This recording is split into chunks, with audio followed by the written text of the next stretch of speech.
Lewis Hamilton walked into Ferrari's engine room and did something unprecedented. He rewrote their entire energy management software. This wasn't a driver making suggestions through a race engineer.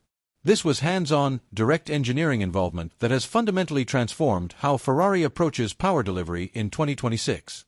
At Suzuka, everything went wrong. Hamilton lost 2.5 tenths on a single straight because the code panicked. Now, 7 days before the Miami Grand Prix, simulator data from his secret test at Monza has left Ferrari's engineers stunned about what's possible. The disaster at Suzuka tells the complete story of what went wrong. Hamilton was on a fast lap-up on maggots through the first 2 sectors. The car was hooked up. Then he caught a snap of oversteer heading toward the back straight. A half-second correction, the kind of thing every driver does many times per session. That momentary correction should have meant nothing. Instead, the self-learning power management system read that steering input as a permanent change in driving style. The software read that correction as a change in driving style. It rewrote the power delivery plan for the rest of the lap. Hamilton lost 2.5 tenths on the back straight alone. Not because the battery was empty, not because the engine lost power, because the software changed its own plan based on one steering input. This wasn't an isolated incident.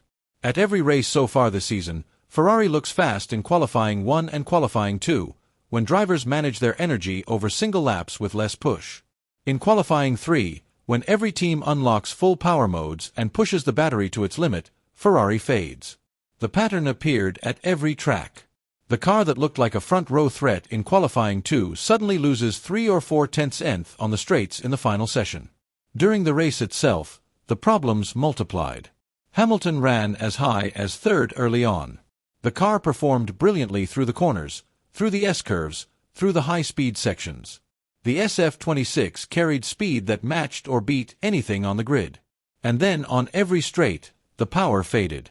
He dropped from 3rd to 6th over the course of the Grand Prix, watching places slip away in spots where the software should have been giving him full power. The core issue is the energy management system's architecture. The software is a self-learning system. It sits between the battery and the electric motor, deciding in real time how much energy to send to the wheels on every straight and how hard to recover energy under braking. It adapts lap by lap, reading the driver's inputs, learning the throttle patterns, the braking points, the steering angles, and changing its power delivery plan to match. This was supposed to be Ferrari's competitive advantage.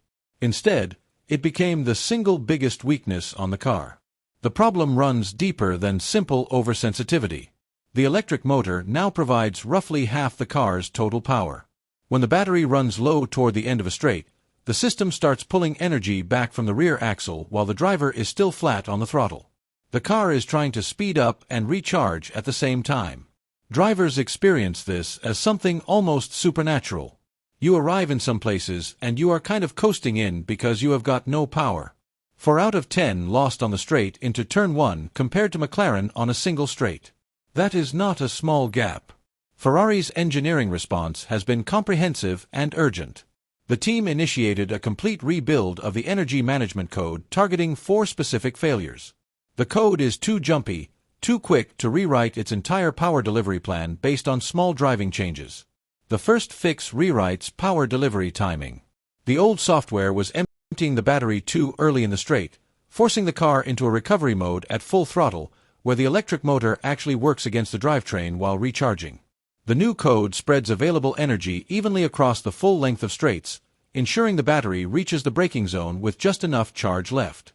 The second change improves energy recovery systems. The car now recovers energy more efficiently under braking and at full throttle through the rear axle, while managing the drag trade-off more intelligently. The third fix addresses the exact Suzuka failure. The old code updated its picture of the driver's style after every single lap and could be thrown off by one odd event mid-lap. The new version needs a lasting pattern change across several laps before it changes the power delivery plan, making it far harder to throw off with a single moment, like an oversteer snap or a late brake.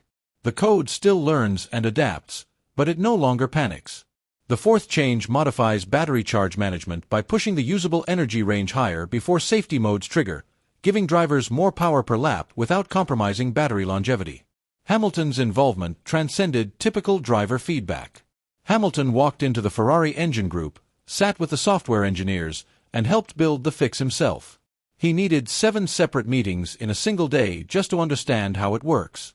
Between races, he met directly with Enrico Gualtieri's power unit team. Ferrari hired Maxim Martinez, a former Mercedes powertrain control engineer who previously worked in Nissan's Formula E energy management program, specifically for this project. A former Mercedes energy specialist now working alongside the driver who spent 12 years at Mercedes building up more data on hybrid power delivery than any other driver in Formula One history. This pairing was intentional. Driver knowledge meeting engineering expertise on the exact problem Suzuka exposed. Hamilton committed to intensive simulator work at Maranello throughout April. Hamilton and Leclerc running those runs in the Maranello sim gives Ferrari's software engineers real driver input data across the full range of conditions they expect to face in Florida. Both he and ran simulator work in the days around the Monza filming day, putting the new code through every scenario the engineering team could model. The simulator sessions went beyond standard testing protocols. Hamilton had to copy the conditions that caused the failure at Suzuka on purpose. Catch oversteer mid-corner. Change braking points without warning. Change the throttle feel on corner exit. Each of these inputs checks whether the new learning model holds its power delivery plan or falls back into the old pattern of overreacting. The secret Monza test on April 22 proved the software was ready.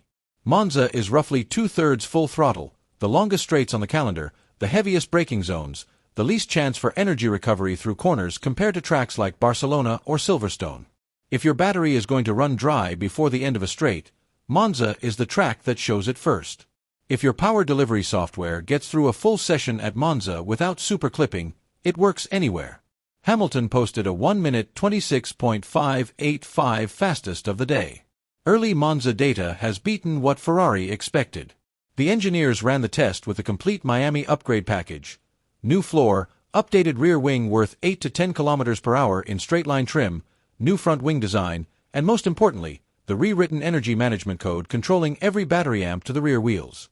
The timing proved critical.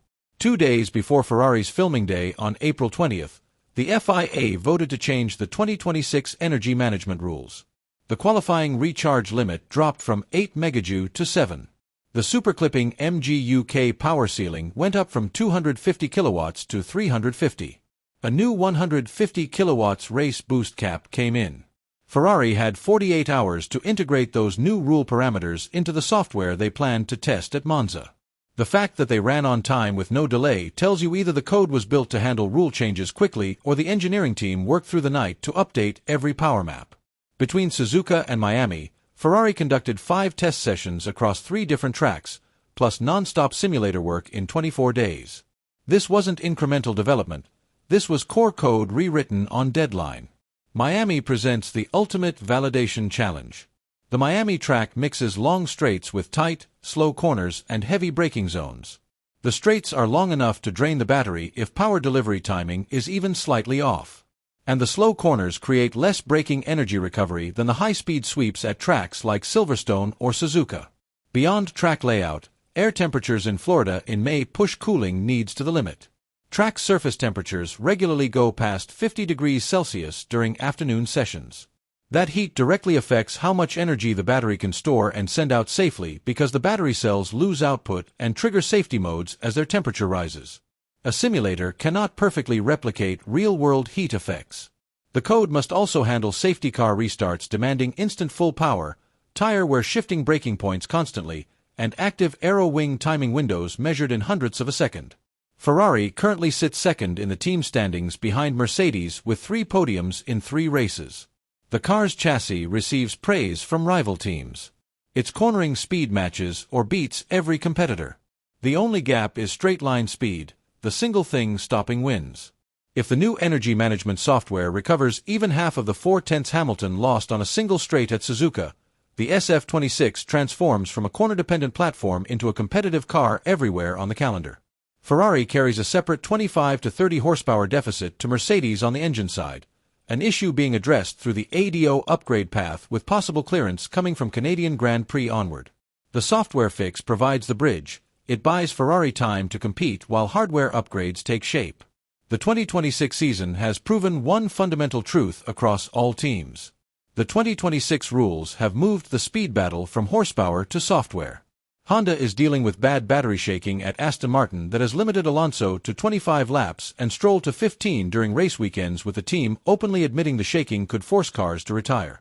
McLaren has power delivery gains that even Hamilton has pointed out, noting they seem to have less dragging at the end of the straights. Mercedes is the standard, and the FIA plans to close a compression ratio trick they have been using with a new engine temperature check from June 1st. The engine producing the most raw power doesn't determine on-track speed. The engine with the smartest power delivery software does. Hamilton found the problem. He sat in the engineering meetings. He drove the simulator sessions. He tested the fix at Monza, and in 7 days he finds out whether the software he helped build holds when the lights go out in Florida.